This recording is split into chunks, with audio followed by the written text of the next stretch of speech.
Hi everyone, thanks for joining us for Healthy Aging Week here at Rochester Regional Health. And this is a week where we're taking the time to talk about all of our incredible services here in our system for healthy aging. It's everything from long-term care to how to keep your brain healthy as you age. And that is some of the things that we're going to be talking about here with Dr. Steve Ryan. He is the Senior Medical Director of Geriatric Services for RRH. Thank you for being here. Thanks for having me. So this is a really important week, and we wanted to focus really on this time where families are going to be getting together. We're going to be getting together with some of our loved ones. Yeah. We might start noticing some things that we haven't seen before, maybe, and some loved ones we haven't seen in a while because they're a little bit older. So some of this can really be about also having tough conversations about, you know, mom and dad, maybe we need to start thinking about some things and some extra services. Those are tough conversations, right? What's the most important thing families should think about when they're doing those? Well, it's recognizing it's a tough conversation is important. Recognizing the person you're talking to, whether it's your mother, your father, your aunt, or whatnot, may have noticed some of the changes you're noticing themselves, and they may be feeling like they're coping just fine.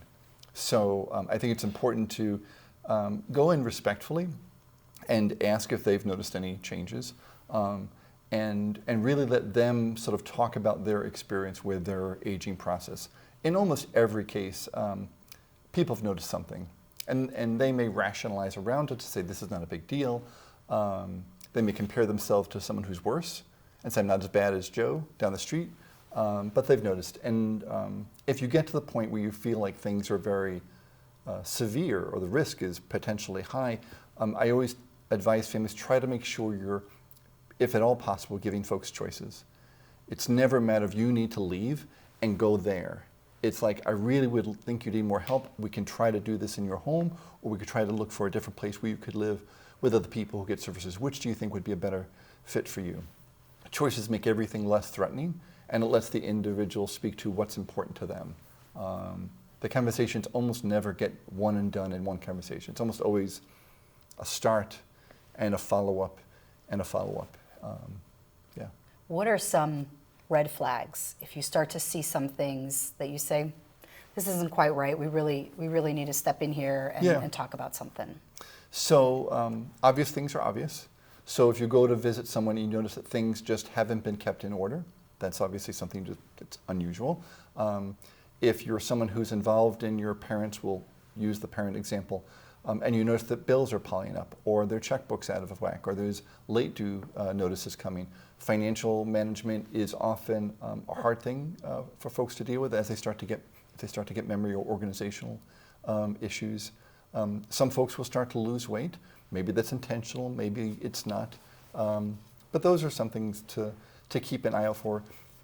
Small changes in how they respond, their personality, their attitude about things are less dramatic. But all those things, we all change. We all, as we go through life, you know, we don't walk as fast, we're not as active. Those are good things just to talk about. Hey, it seems like you're going slower today. What's up with that? And let the conversation go. So this week is really all about healthy aging, right? So people start to get to a certain age. They start to think about, what can I do to keep my brain and my body healthy? Sure. Let's talk about brain first, because that's interesting. But without even discussing the memory part of it, how do we keep our brains healthy even when we're not at that age yet, but to avoid maybe some of the things that might come down the road? Yeah, so I'm glad you asked, because there's a lot of literature that's come out really in the last decade, and it just gets proven again and again. So I think it's fairly solid ground to offer some good recommendations to, I'll say, most of us who might be here today. Good things to start to follow. And so I have a list of 5 that I talk to families about all the time. One is exercise. We all talk about exercise. We know we've got our watches that count our steps. Those are all good. But a lot of folks still struggle with having a regular routine. And so finding some regular form of exercise that you're comfortable with is good. Diet is important, and hydration. I put those two things together. Hydration, people, younger folks do this routinely, older folks not so much. And I think it's important that you just have a routine of how much water you're going to drink. I'm going to drink 1 liter a day over the course of the day. I tell, that's good for your metabolism, that's good for your weight management, it's good for your brain function. Nutrition, there's a diet that's been publicized now for over a decade called the MIND diet, M-I-N-D. It's different things that get combined from a Mediterranean diet plus some other researchers. But essentially, it's following a healthy diet that's low in fat, low in fried foods, and fortified with specific vegetables, because the data would say that while we can't prove that this diet prevents dementia, we can say that this diet provides all the things that when lacking, folks seem to have more memory problems. Interesting. So nutrition, hydration, exercise, and the last two, for good measure, sleep. Now, sleep is something that maybe you have a good sleep routine. A lot of my colleagues, particularly after COVID, don't. A lot of older adults, their sleep cycle gets altered. And having a regular sleep routine is really important, especially for the mind as we get older. Because again, we know today, while you sleep, that's the time for your brain to clean out the debris. All of our cells are turning over all the time, and your brain is a specific time, a process to get some of the debris out, organize it, and basically flush it out, and then replace it with clean cerebrospinal fluid. That only happens when you sleep. You may say, you're fine, I'm fine in only 3 hours, I'm fine in only 4 hours, but your brain is better if you give it the chance to clean out. And the last of the 5 is mindfulness. And mindfulness has gotten very trendy lately, and I acknowledge that. I think it's especially important for middle-aged adults as we look ahead to recognize that we, in this culture, bombard ourselves with screens constantly. Our phones are always on. The GPS will play music for you now. You're sitting to pump the gas, and it's giving you an infomercial. None of that helps you quiet your mind and let your brain focus on the things that are most important. And so mindfulness is not complicated.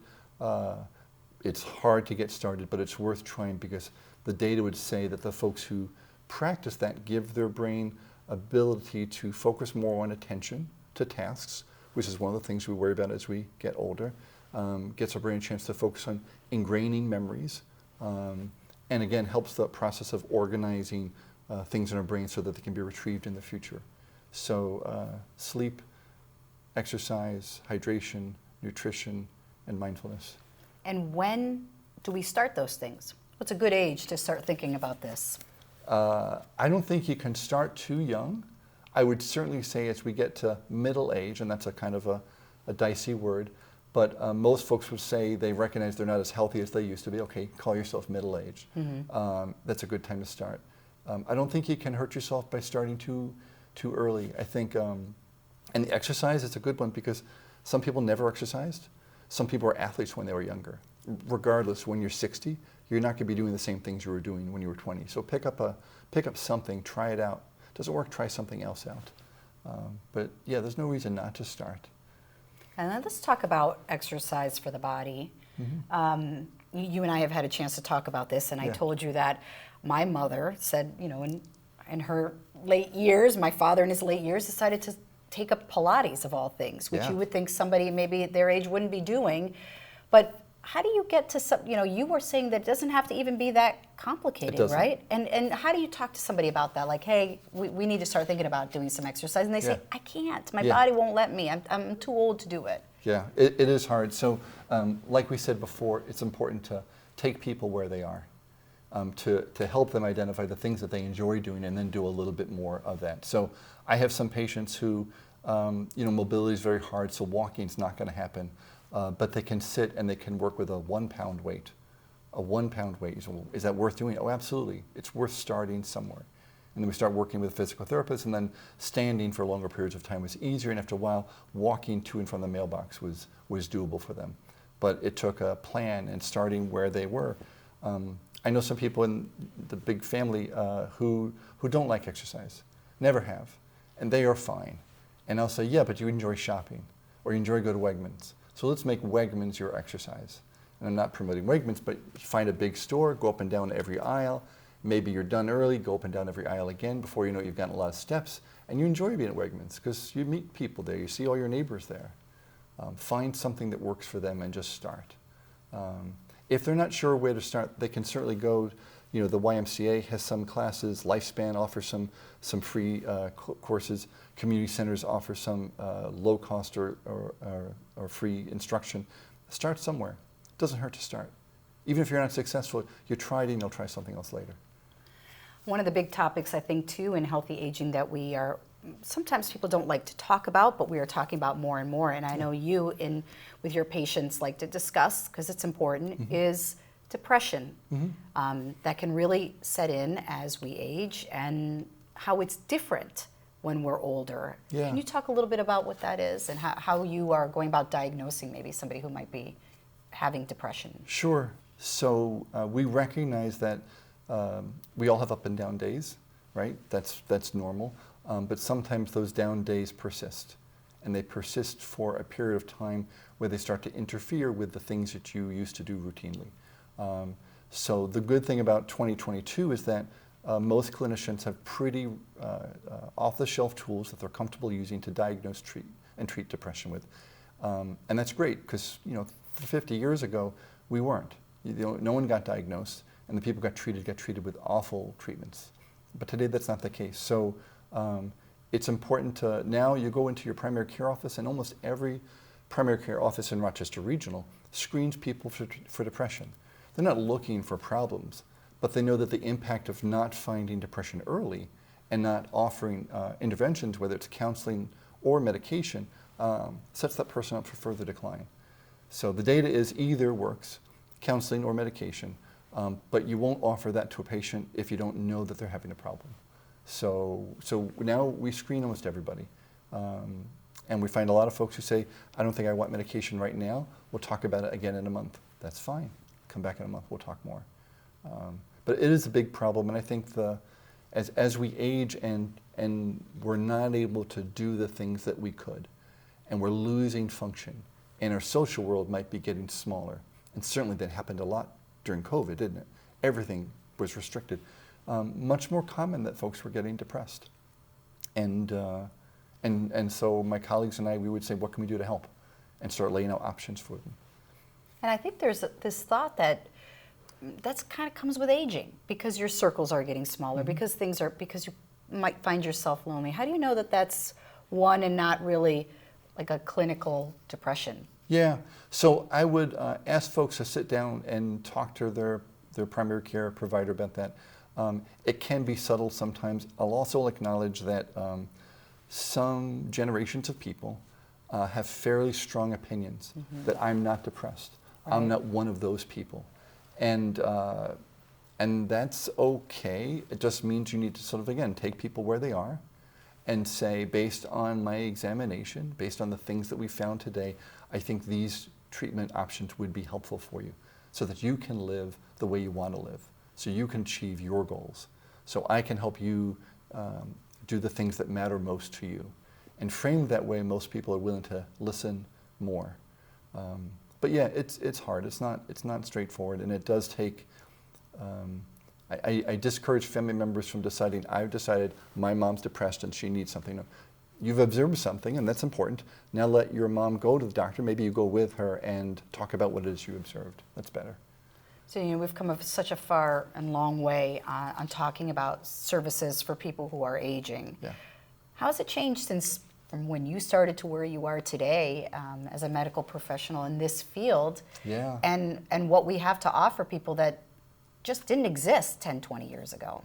Wow. That's a big question. So I came to Rochester in '97, and over that time, a lot has changed. Now, Rochester, this area is a particularly rich area for aging services. So we have some things that other parts of the country would beg for, and they just don't have. So we have allied health training programs for geriatrics and for geriatric nursing and for social workers that are head and shoulders above some parts of the country.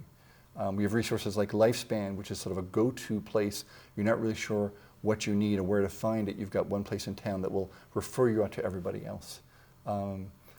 Clinically, the things that we do today is we are much more able to look objectively at memory issues and help people navigate what's likely to happen next. That's been a huge step forward. I think you mentioned you're going to talk tomorrow about the geriatric surgery program that we have here at Rochester Regional. So now surgical care has advanced quite a bit over the last 20 years.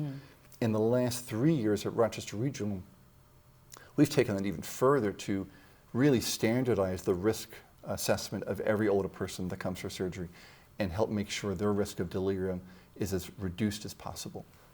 Things that made good sense 5 years ago, but we weren't doing for everybody. We were doing it if we thought of it.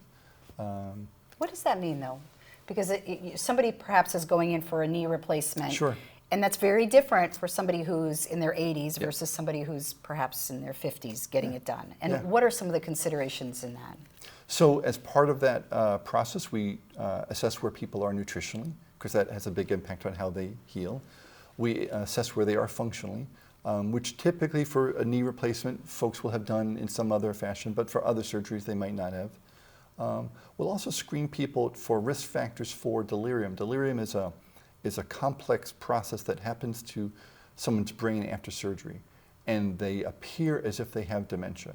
They're confused, they're seeing things, they're yelling out, or they're just huddling quietly.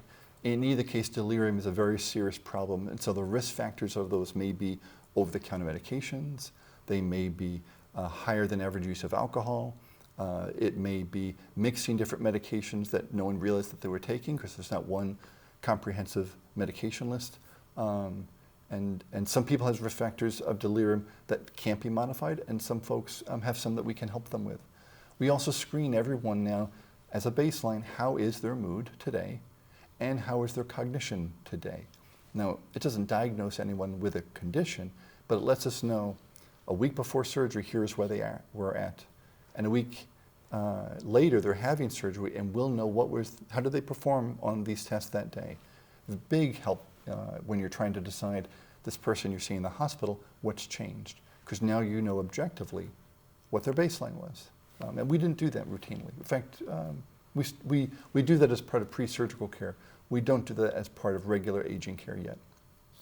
So when you think about this week, we really wanted to highlight so many of the services that you said that we are lucky to really have here. What do you want to tell people about why? Because I guarantee something you said, really hit the mark with somebody who is listening to us right now. How can they talk to somebody about that? Where do they go? Because I think a lot of times people feel overwhelmed when they're in the moment. So other than lifespan within our system, reach out to your office, reach out to your primary care. What should they do? I think the primary care is a great resource. Here at Rochester Regional, we do have a program called Elder One. I'm not sure if that's come up in your other interviews. Elder One is sort of a one-stop shopping for folks who are frailer, often nursing home eligible, and say, I really want to be in my house no matter what. But the benefit of reaching out to a program like Elder One early is you get some people come out to the house and they give you an objective view of where are you? Where are you today compared to where you're afraid you're at? And it helps your family, and you sometimes decide where you should start looking next. And it's an objective way, and they come out to your house. Lifespan is great.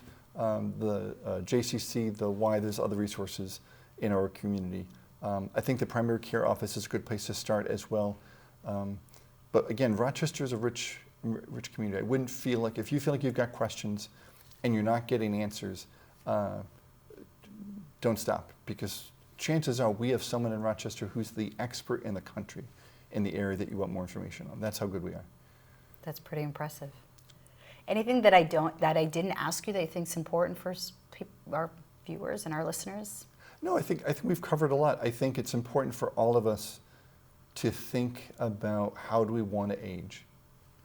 How do we want to age, and what are you willing to do today to increase your chances of aging well? And it's no different than thinking about you want to save for your retirement. You have goals for the future. Thinking about your health as you get older is just as important. It's worth taking some time at the holidays to have those conversations with families about how are things going and where do you see the future and what do you want to do. It's probably important, since we're talking about having conversations at holiday time, that people also make sure if it's a family gathering and there's a senior or the patriarch of the family, who's going to be the person that senior trusts to make medical decisions? and that's called a healthcare proxy. Everyone should have one. You should have one. I should have one. Good just to make sure that box is checked. If they haven't gotten around to it, family gathering, perfect chance to make sure that's done. And enjoy the turkey. Absolutely enjoy the turkey and the cranberry and the pie. Within its limits. Of right? course, yeah. And then go for a long walk afterwards. Perfect. Yeah. At Wegmans if it has to be. If it has to be, absolutely. Dr. Ryan, thank you so much. And thank you so much for being a part of this really special week for us. You know, this is such an important topic, and we've talked about so many important things. It's all going to be through our social media channels. It's on our Facebook pages. It's on our websites. There's so much information for lots of the topics that you've heard so far. And we continue this week tomorrow to continue talking about this. Other important topics are all part of our Healthy Aging Week. Thanks for being a part of this and joining us today.